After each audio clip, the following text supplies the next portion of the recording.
Oke, sekarang saya kasih kesempatan mungkin mau bertanya atau bagaimana sesuai panduannya. Baik, terima kasih Bapak Pendeta. 3 hal penting yang sudah kita dapat dari penjelasan Bapak Pendeta terkait ayat firman yang dibahas tadi.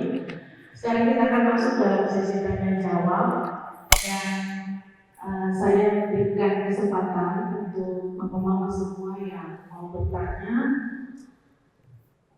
Untuk yang pertama ini saya berikan kesempatan untuk 3 orang dulu dan setiap pertanyaan nanti langsung direspon saja oleh Bapak Pendeta. Silakan.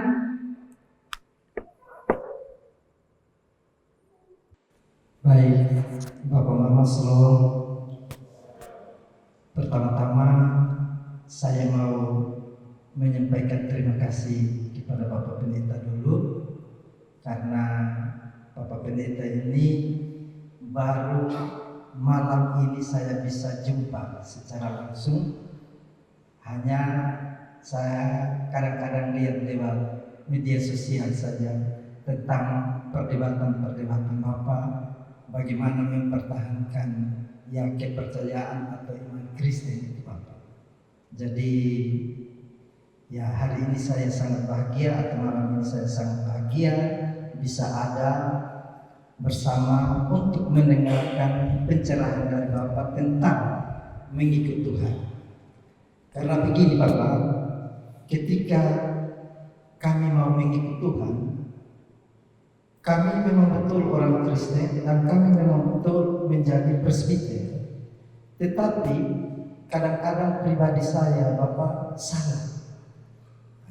Ketika saya merenungkan ini bahwa mengikut Tuhan atau menjadi pelayan Tuhan itu tidak seperti yang kita pikirkan. Karena begini, kami sering terjadi perdebatan itu pada sebenarnya tidak punya soal yang kita perdebatkan. Contoh, kalau kami di dalam pelayanan itu nanti kami pun biasa tunggu kita berharap di sidang. Tunggu sidangnya.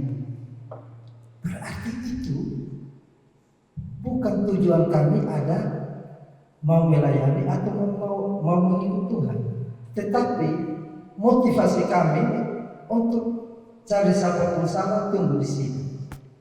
Pernah satu kali Bapak, saya bukan di sini, ada teman majelis juga. Kebetulan dia ada di rumah. Jadi dia bilang, tunggu ya, Ibu. Beta tunggu di sidang.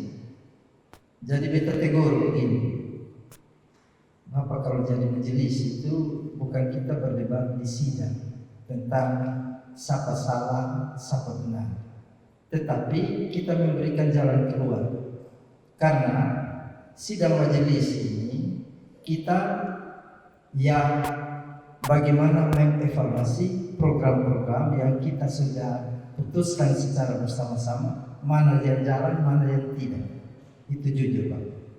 Nah, kenapa saya cerita begitu? Inilah pengalaman yang sering kami rasakan ketika kami ada bersama-sama di pelayanan ini. Nah, ini yang sulit dipahami oleh kami Bapak. Jadi saya minta kasih kami arahan dulu bagaimana sebenarnya ketika kita ada di dalam persekutuan seperti ini, supaya kita jangan datang dengan motivasi yang berbeda. Lalu yang kedua, tentang tadi biar orang mati yang mengubur orang mati. Ini juga Bapak, seringkali kami juga ya mengartikan lurus-lurus ini. Banyak yang begitu. Bahkan di kampung saya di sana ada seorang pendeta yang bapaknya meninggal karena memang hari Minggu dia pergi gereja.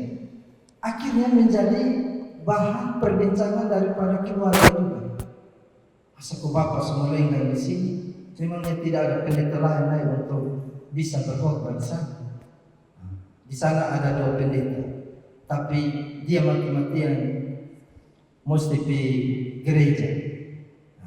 Ini yang sering kali kami salah artikan. Kita mengartikan firman ini yang lurus-lurus.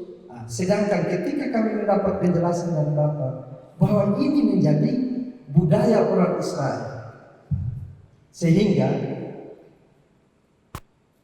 teguran untuk yang mau mengikut Tuhan. Karena tadi Bapak bilang tidak mungkin orang mati mengubur orang mati. Tetapi di poin ketiga, mereka sering menunda-nunda pekerjaan mau mengikut Tuhan. Ini juga Bapak seringkali kami alami. Kita mau cari majelis juga susah. Ada yang mau, ada yang tidak. Waktu mesti pendekatan dulu. Waktu pi dengan miring leher dulu baru bisa. Nanti kalau terima lagi, besok-besok ada masalah itu hari Bapak yang bicara sana. Kalau soalnya dia pesan malam. Nah, ini yang kami alami, sehingga mungkin lewat kesempatan malam hari ini perlu juga Bapak memberikan lagi penguatan bagi kami supaya kami itu jangan ada di dalam motivasi yang berbeda. Memang benar-benar bagaimana tugas kita untuk mau melayani Tuhan, mewartakan Injil, dan kami tidak boleh terlihat tipis ketika ada koreksi-koreksi baik dari jemaat maupun dari pendeta maupun dari sesama majelis jemaat. Karena kami ini masih sangat rentan dengan budaya cepat tersinggung gitu Bapak. Ini yang saya alami dan saya harus menyampaikan, sehingga sekali lagi kami mendapat kekuatan lewat kebenaran firman Tuhan atau lewat pengalaman-pengalaman Bapak sebagai seorang hamba Tuhan itu untuk menguatkan kami di dalam kami menjalani pelayanan ini. Terima kasih Bapak. Ya, yang pertama terkait dengan soal masalah-masalah pertikaian dan lain sebagainya, saya kira di gereja-gereja manapun ada, ya itu selalu ada.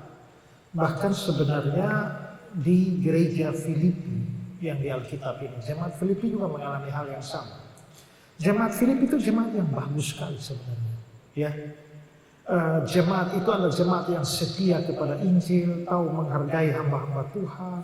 Tapi ada satu problem jemaat Filipi, yaitu kesatuan. Terbukti dengan nanti di Filipi pasal 4 itu Paulus memberi nasihat, Euodia ku nasihati, Sintike ku nasihati, supaya sehati sepikirlah. Nah, lalu kita bisa lihat bahwa sebenarnya mereka berdua, Euodia dan Sintike ini adalah dua orang perempuan. Tapi mereka itu berseteru, bertikai. Nah, coba baca ya Filipi 4, 2, 3. Filipi 4 ayat 2 dan ayat yang ketiga. Euodia kunasihati dan Sintike kunasihati, supaya sehati sepikir dalam Tuhan. Bahkan kuminta kepadamu juga, Sunsugos, temanku yang setia, tolonglah mereka, karena mereka telah berjuang dengan aku dalam pekabaran Injil, bersama-sama dengan Clemens dan kawan-kawanku sekerja yang lain, yang nama-namanya tercantum dalam kitab kehidupan. Nah, jadi saudara lihat ya, ini tentang Euodia dan Sintike. Mereka telah berjuang dengan aku dalam pekabaran Injil. Ini berarti orang-orang yang menginjil luar biasa. Bersama-sama dengan Clemens, kawan-kawan sekerjaku yang lain yang nama-namanya tercantum dalam kitab kehidupan. Ini berarti orang Kristen sungguh-sungguh ini. Jadi sebenarnya Euodia itu orang Kristen sungguh-sungguh. Sintike juga orang Kristen sungguh-sungguh. Tapi entah masalah apa terjadi pertikaian antara Euodia dan Sintike. Jadi rupanya masalahnya mereka pertikaian. Makanya Paulus menangani ini, dan di ayat 3 dia bilang, Sunsugos, ku minta kepadamu Sunsugos, tolonglah mereka.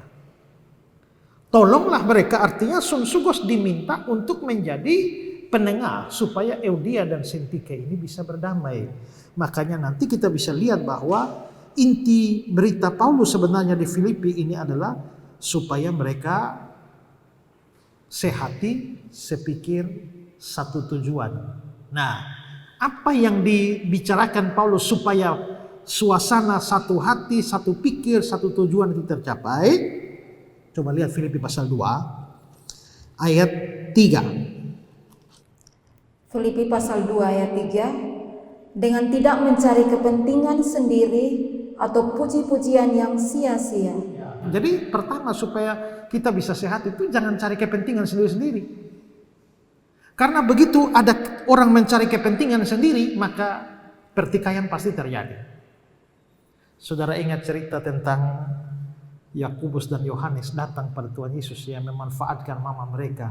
Kalau engkau jadi raja nanti izinkanlah anakku yang satu di sebelah kiri, yang satu di kanan. Lalu marahlah 10 rasul yang lain. Dengan kata lain, Yakobus dan Yohanes lobby duluan supaya dapat tempat di kiri kanan Yesus. 10 yang lain marah. Kenapa 10 yang lain marah? Kenapa marah? Karena dong mau hanya keduluan itu ya.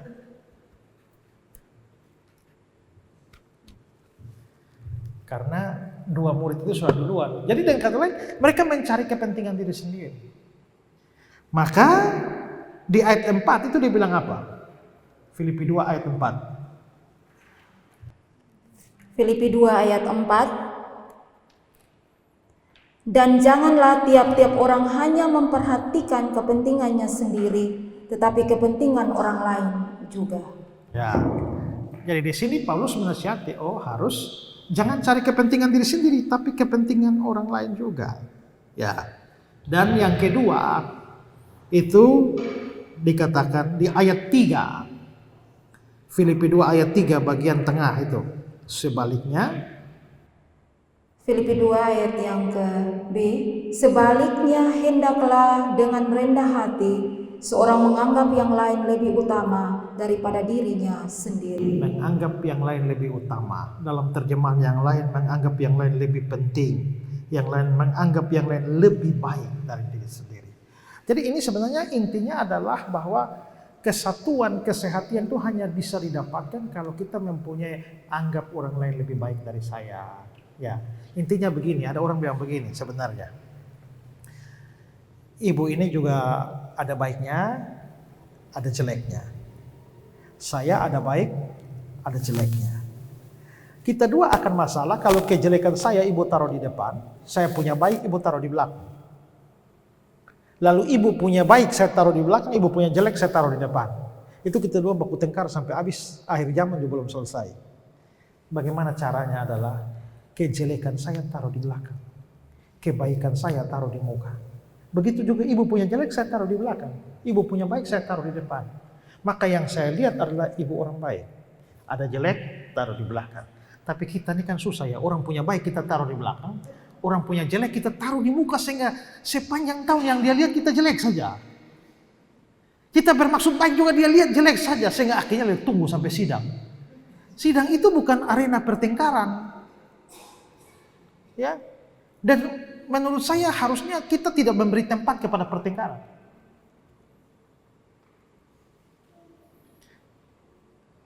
Kami pun mengalami problem yang sama. Ketika sekian periode yang lampau, sidang gereja itu sesuatu yang menakutkan. Pagi mau sidang, malam kita sudah tidak bisa tidur. Karena kita sudah tahu ini sebentar satu serangan dari sini kita jawab karmano, ya kan? Komisi dan komisi malam sudah telepon untuk kalau mau tua serangan, kita jawab karmano, lu tangkis sebagainya berserang balik dari sini. Jadi akhirnya kita seperti mau perang. Tapi yang begitu-begitu kita suka out semua. Dan sekarang waktu sidang, siapa yang naik suara, darah keluar. Artinya belum siap ikut sidang. Nanti keluar dulu kok hati suturun berkembali lagi. Ini kita sekarang ini membicarakan hal penting, bukan ada tempat untuk pertengkaran. Ya. Dan satu hal ingat bahwa seringkali satu orang pernah datang khotbah di gereja kami dan kasih ilustrasi begini. Kalau ada lomba dayung perahu. Satu perahu 10 orang. 5 kiri, 5 kanan, semua dayung. Pada waktu lomba semua dayung. Tidak ada yang kesempatan kritik orang lain. Ya kan? Karena dia sibuk dayung. Siapa yang berpotensi kritik? Kalau yang lain dayung baru dia nonton. Weh, lu dayung kurang baik, lu kurang baik, lu kurang baik. Jadi kebanyakan yang kritik itu yang tidak kerja. Ini bukan berarti kita anti kritik ya. Kritik juga penting kadang-kadang. Ya, tapi tinggal motivasinya. Jadi menurut saya yang paling penting ini kesadaran bahwa kita ini saudara, harus satu hati, satu jiwa, bukan musuh yang harus menghancurkan. Hati-hati dengan semangat hypercriticism. Itu adalah mengkritik demi kritik. Saya bisa kritik ini demi kebaikan dia. Itu bagus. Saudara bisa kritik saya demi kebaikan saya. Tapi kalau kritik demi kritik itu adalah dia mendapatkan kesenangan dalam kritik. Itu orang punya hobi kritik. Kalau dia tidak kritik, dia punya perut sakit. Jadi dia selalu saja menemukan sesuatu untuk dikritik. Lu mau bikin apa saja dia kritik. Tidak ada yang pas di lipung kepala. Ada satu nelayan, dia ditangkap ikan di laut. Dia mau jual ikan di kampung, maka dia di rumah dia tulis, di sini dijual ikan segar. Di sini dijual ikan segar. Tiba-tiba orang datang. Ama. Orang juga tahu ama jual ikan segar. Orang lihat juga orang bisa tahu ini segar komelek ini. Jadi sebenarnya kalau ama jual tidak usah pakai di sini ditulis dijual ikan segar. Jadi segar itu dihapus saja. Oh begitu ya. Maka dia naik, dia hapus buang ini segar, tinggal di sini dijual ikan. Orang kedua datang lagi, dia baca ama. Orang lihat juga tahu ama jual ikan, bukan jual buah, jual kelapa. Ya tidak usah pakai ikan di situ. Ya. Orang lihat langsung tahu ama jual ikan, bukan jual kelapa. Jadi ikan tidak perlu, iya tidak perlu. Maka Bapak Tuhan naik, hapus buang itu ikan. Jadi di sini dijual. Orang datang lagi berikut, bagian di sini dijual. Coba ama pikir baik-baik. Kok orang semua juga tahu ama jual tuh di sini. Ya itu bukan di sana, ama berdiri di sini jual di sana bagaimana? Jadi di sini itu tidak cocok. Akhirnya betul juga dia bangun, dia hapus buang itu di sini. Jadi tinggal dijual. Dia berdiri jual, orang datang begini ama, orang juga tahu ama jual ikan. Ya, orang soalnya anggap bahwa ama berdiri di sini untuk kasih persen ikan dia orang, tidak. Jadi orang tahu juga bahwa ama jual. Jadi tidak perlu jual di situ, tulis jual di situ. Maka dia naik, dia hapus buang itu dijual. Maka habislah itu kalimat semua. Coba saudara bayangkan. Selalu saja orang punya akal untuk mengkritik kan. Kalau orang hobinya kritik, lu pakai baju merah dia kritik. Lu pakai baju hijau dia kritik. Ya, lu lari dia kritik, lu jalan dia kritik. Nah ini orang-orang yang hypercriticism. Dan jenis semacam ini biasa banyak juga di gereja. Dan biasanya mereka tidak bikin apa-apa. Hanya lipat tangan dan lihat orang salah di mana. Nah, jenis begini harus diabaikan. Tapi di dalam kemajelisan sama-sama melayani, hypercriticism ini harus dibuang. Ya, ingat kebaikan orang lain taruh di muka, kejelekan orang lain taruh di belakang. Sudah begitu, baru kita bisa sama-sama bergandengan tangan melalui Tuhan. Kedua, itu problem tafsir. Kita harus ingat bahwa di dalam Alkitab itu kita waktu menafsirkan itu ada 3 hal yang perlu diperhatikan. Ada yang harfiah, ada yang simbolis, ada yang kiasan. Itu 3 mesti pegang. Harfiah, simbolis, kiasan. Kalau kita tidak bisa membedakan itu nanti kacau. Biarkanlah orang mati kubur orang mati. Kalau itu ditafsirkan harfiah, maka mayat kubur mayat. Tidak, itu tidak bermakna harfiah. Itu kiasan. Oke, saya ambil contoh gini. Waktu Nuh melepaskan burung merpati, itu harfiah, merpati sungguh-sungguh. Tidak boleh diartikan lain. Pada waktu Tuhan Yesus bilang Tuhan Yesus dibaptis dan muncul burung merpati, itu simbol. Simbol apa? Simbol Roh Kudus. Tapi jangan diharfiahkan seolah-olah burung merpati itu Roh Kudus. Roh Kudus itu burung merpati. Karena kalau tidak begitu, waktu kamu makan burung merpati, namanya kamu makan Roh Kudus. Lu fiti burung merpati dan mati, namanya fiti Roh Kudus sampai mati. Nah, tidak. Ya kan?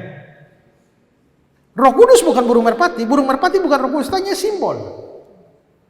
Tapi pada waktu Tuhan Yesus bilang, hendaklah kamu cerdik seperti ular, tulus seperti merpati. Merpati di situ kiasan. Nah, itu harus bisa bedakan. Contoh lain, pedang. Lalu Petrus mengambil pedang dan potong telinga hamba imam besar. Itu pedang sungguh-sungguh, itu harfiah. Tapi kalau di Efesus 6, pedang roh, yaitu firman Allah, itu simbol. Tapi kalau di Roma 13, tidak percuma pemerintah menyandang pedang, itu kiasan. Kiasan dari hak untuk menghukum. Jadi harus dibedakan. Lagi pula memang ini kita harus berhati-hati karena kita menafsirkan banyak hal yang itu terkait dengan budaya di sana, ya, budaya di Israel. Kalau kita tidak paham, kita terapkan di sini, ini bisa kacau balau. Coba baca Matius 3 ayat 15. Matius 5 ayat 13. Kamu adalah garam dunia. Jika garam itu menjadi tawar, dengan apakah ia diasinkan? Tidak ada lagi gunanya selain dibuang dan diinjak orang. Kamu adalah garam dunia. Jika garam itu menjadi tawar, Belo di sini banyak garam ya. Ya. Bagaimana caranya bikin garam jadi tawar? Ibu. Oh ini Nol basi. ini nol baki. Ya. Tapi saya tanya sekarang, bagaimana cara bikin garam jadi tawar? Tidak bisa. Itu masalahnya. Karena kita pikir garam kita di sini kan. Begini tidak boleh pikir garam di sini. Harus, karena ini ayat ini turun di Israel sana. Kita harus bisa paham garam di Israel. Nah, garam di Israel itu bukan kayak garam kita. Garam mereka itu dari batu. Batu yang diambil dari laut mati.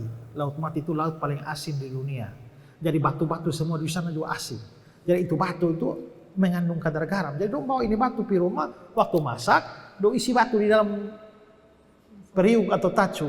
Nanti sudah cukup asin, ini batu kasih keluar, simpan lagi. Mau masak lagi, kasih masuk di batu lagi. Lu pakai 3 bulan, kasih masuk batu 5 pun, kadar garamnya sudah habis. Itu namanya garam menjadi tawar. Karena apa? Oh, karena harus pikir garam di sini, bukan di sini, di sana. Nah, itu yang harus dipelajari. Ya sama seperti tadi kan, budaya di sana harus diketahui. Kalau tidak diketahui, kita tafsir lurus di sini, kemungkinan besar melenceng. Nah, karena itulah maka pendeta-pendeta punya tugas, berkhotbah itu juga punya tugas untuk bisa meneliti Alkitab dengan baik. Kalau tidak, kita salah menerapkannya. Ya, Bapak ya. Ya, oke.